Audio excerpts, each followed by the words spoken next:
Good morning, guys. Happy Wednesday, happy hump day. Headed over to my first call right now on this bumpy, gravelly road. This is that Bosch 18 SEER heat pump. This is that Bosch 18 SEER heat pump that it's got a leak somewhere because it was low on refrigerant. You know, I checked all the usual suspects for oil marks or anything. I didn't see anything. Didn't see anything inside the unit. So for today, I'm just going to get it topped off for him, and we'll see how fast it leaks out. You know, it might be 2 summers from now. So we just don't know. That's all I really got time for. I got 2, maybe 3 circuit boards to put in today still. And I also I just got a call from a customer about half an hour ago, and it's another one where she had one of the big companies out, and they told her that she's got a leak in her coil, and she's going to need to replace it, and they gave her a real high price for it. So I don't know. We'll see if it even has a leak, but I'm going to get that one scheduled. I don't think I'll probably have time for it today. And then tomorrow I'm doing a zoning project all day on a finished full system, adding zoning to it. So I'm a little run down today. I got to get back on the fitness routine again. But I'll get you some shots out here on this first call, and get you shots out on the other one. So see you in a minute. All right, guys, I got my my gauges hooked up here, just doing my initialization of the unit here.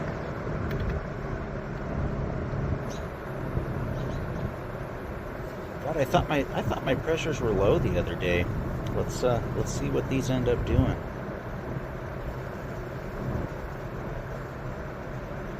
I thought I had a leak somewhere, but I didn't see any evidence of it. All right, let's see what they stabilize at. Let's give it 20 minutes.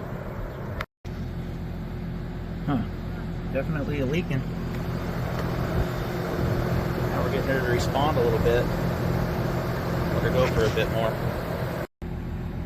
All right, we got about 2 pounds and almost 6 ounces.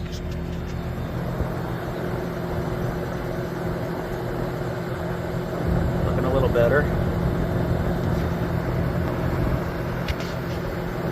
It's going to take some more, obviously. Damn, just wonder where this thing's leaking at. Make sure my caps are on tight when I'm done. Alright guys, so our Bosch charging chart here on our 36K units. It's a non-adjustable TXV, so we want 8 degrees of subcool plus minus 2, 7 to 10 superheat. Alright, we definitely have a sizable leak here, and I'm not done yet. We're getting closer though on our gauges here. I just see that creep up a little bit more. Head pressure's still pretty damn low.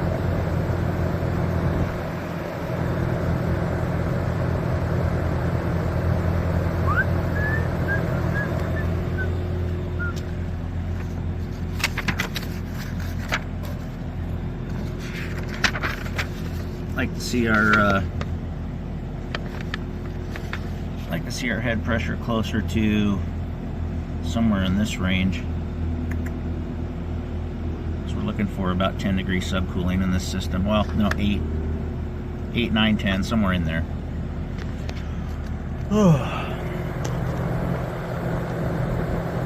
Let's give it some time and see what it stabilizes at.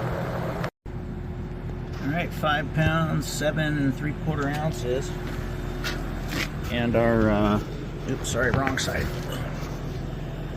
Our factory charge is 7 pounds, 9 ounces. So she almost lost all of her juice, and we're looking pretty good on our numbers here. I'm going to give it 10-15 more minutes, let it run, and see where we stabilize at. Big leak.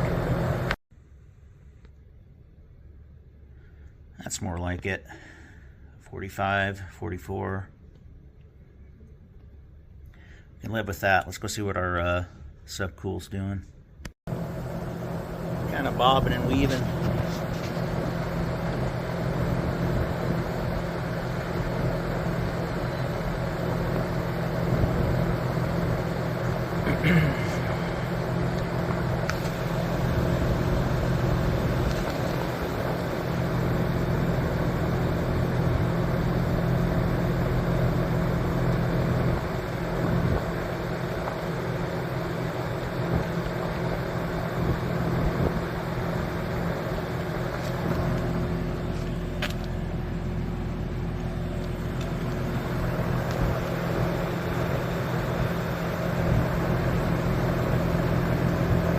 Pop 3 more ounces in there.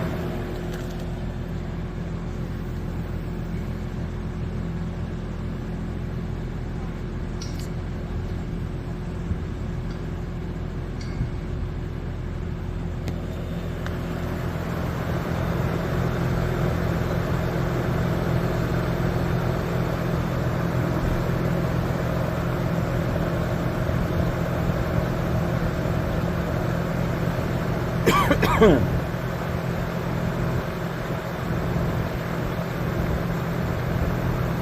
like where he's at too. He should be between about 10 and 18. I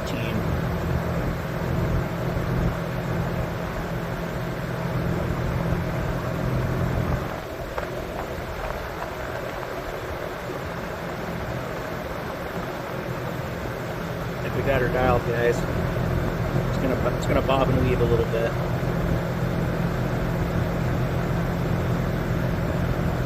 TXV.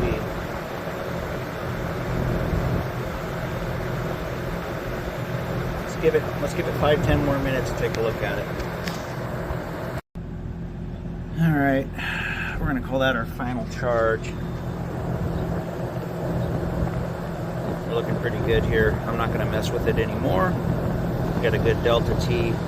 What I'm going to do is I'm going to make sure all my Schraders are tight and my caps, my locking caps are on there tight, and cross my fingers for now. See you guys on the next call. Alright guys, so yeah, that was just a gas and go. You know, I'm sorry if I offended anybody by doing that, but I just got too many calls to stop at today. Let me let this guy by here.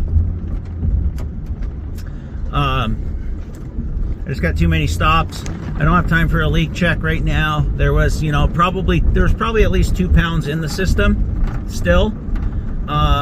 You know, if I was Ted or something, I'd put some dye in the system, but I'm not a big fan of putting dye in these systems. So we'll just we'll call this trial and error. We'll see how long this thing cools for, and if she's calling me back in a month, I know we got something serious. If she's you know, calls me back around Christmas time, I know it's semi-serious, and then we'll fix it at that time. So, you know, we'll have to just play it by ear, see how quickly it leaks out, and that's the way we're going to go about it. Okay, I'm off to put some circuit boards in.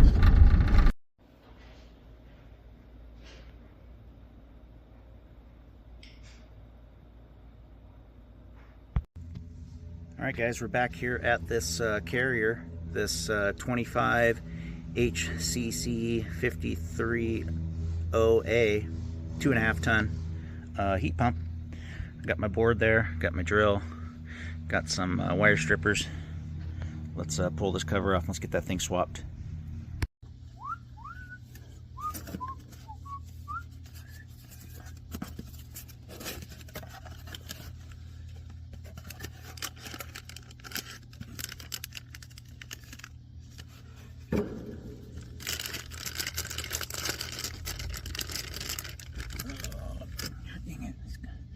I'm gonna grab my knee pad. All right, good view there. God, I swear these landscapers, man, they're here every time I'm here. Rich people, man. Rich people.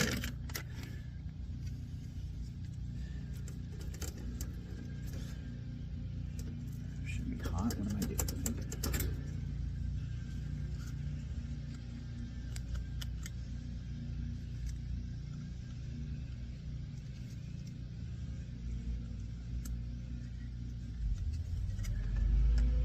mean, it's pretty hard to screw this up, guys, but I'm always put the plugs on as you go type of guy.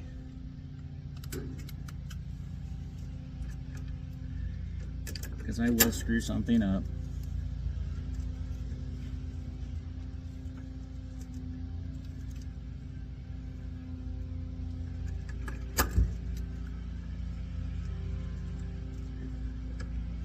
And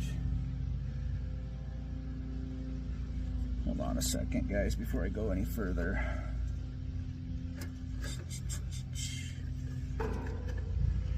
Let's kill our 24 volts. Knowing me, I'll screw it up. Here they come. They're encroaching on me. Here come all their noisy equipment. Hold on a second, guys. I'm gonna go turn it off on the inside. All right, nothing more annoying than having those lawnmowers and those trimmers and stuff right on your ass when you're trying to work.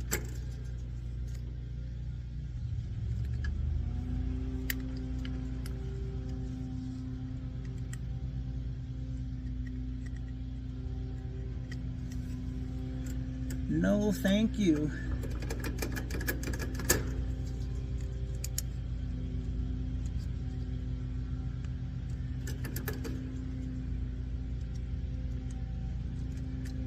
Alright, let's let that hang for a second.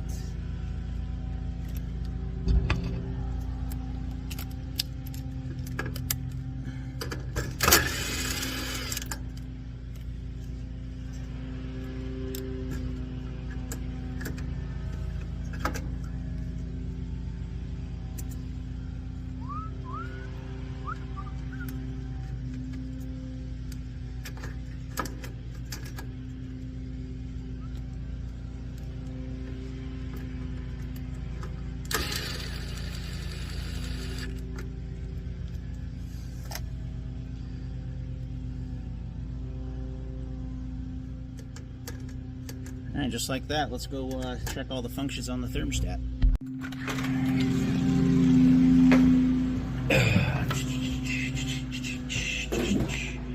Let's flip our power back on.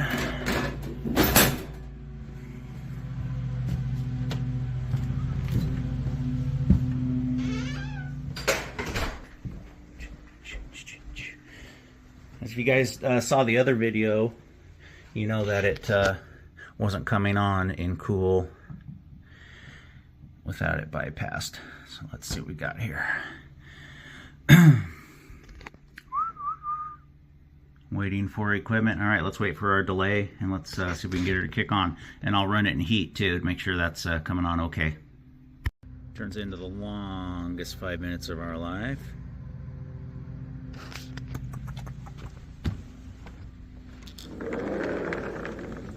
Which I hate with the weight.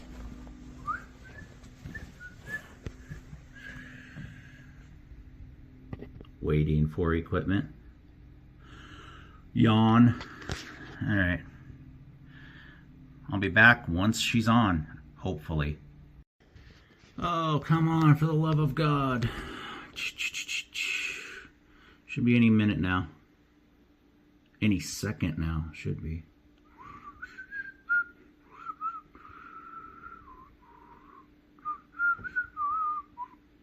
I remember last week when I was doing one of these videos, the guy goes, "You have the temperature set at 86. When do you expect the AC to come on?" I'm like, no, I was seeing if the thing would run in heating, dude. Get 30 plus years under your belt, and you won't even think people are that stupid.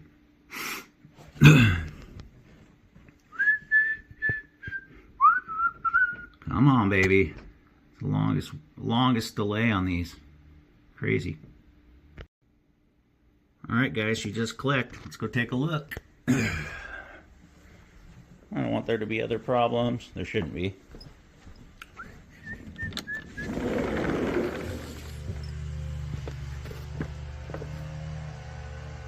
She hasn't kicked on yet.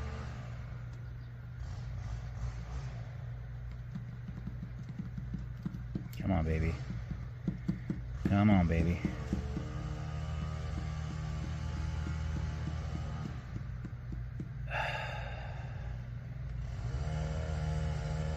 like I flipped the breaker off.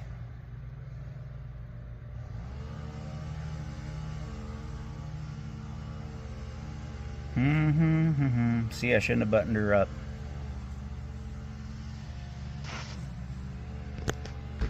Let's go grab our drill and meter. Alright guys, I went ahead and just put my jumper back on there. And we got a bad board out of the box. I just left her in there. I'll have to order up another one, or order up a universal. When I get back to the shop, I'll show you guys what I found. I can just show you on the other board, and what doesn't make any sense, why this thing wasn't kicking on through the board. So I'm out of here. On to my next one. Okay guys, let me show you what's going on here. So what was going on with that carrier. So as you know, on those carrier boards, you have your thermostat wires, your wires coming from the thermostat, landing here. You got your W for defrost, your O for reversing valve, Y for compressor, your hot and your common, 24 volts hot, 24 volts common, okay? Then what you have is you have a T1 wire and a Y wire on the circuit board. That just goes through your high pressure switch, your low pressure switch, and then sometimes a high temperature sensor, and then comes back to your board. If this loop makes, it energizes your T2, which is your other side of your contactor. Okay, so what I did was I was able to jumper out. What I was able to do over the last week was take all this out of the loop and just go straight to my contactor off of my Y wire. So it's basically just off my thermostat wire straight to the contactor, got his cooling going.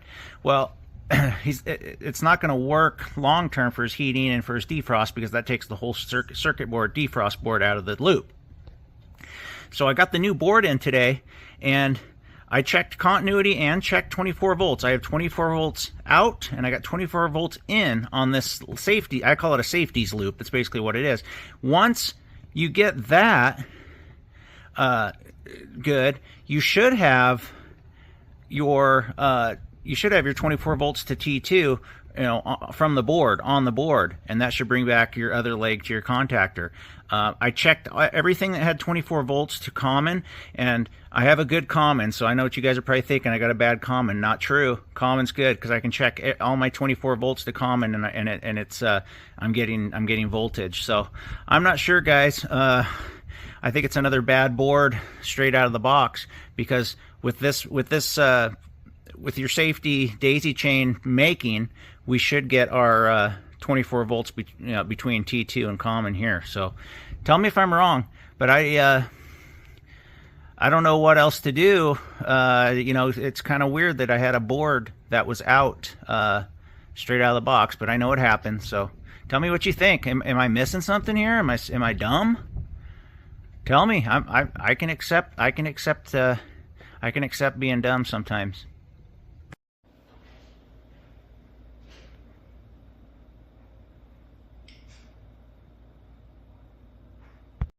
Alright guys, last call of the day. I'm back at this old ream.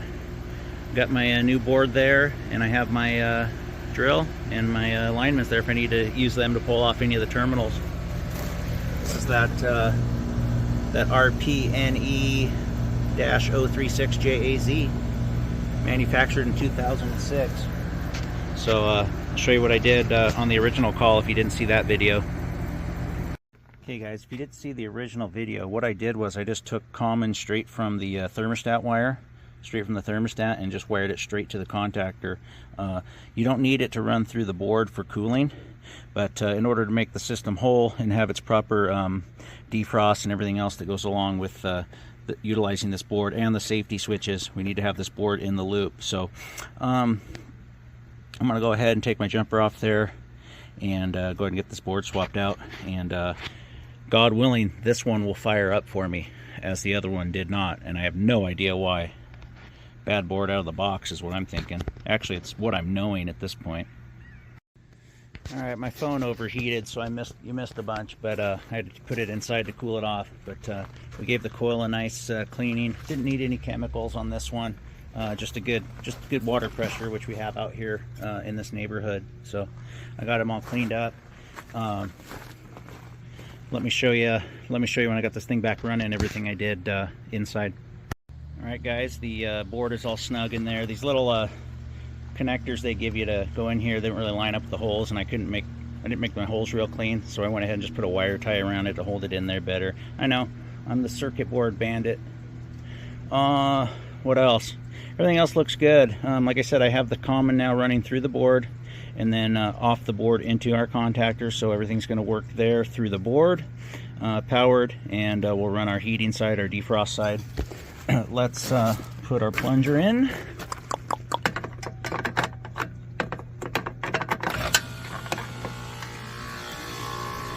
And as you can see, she fired right up. No problem. I'm gonna put my panel on, get my hose all put away, get all my tools put away, and that's gonna be a wrap for today.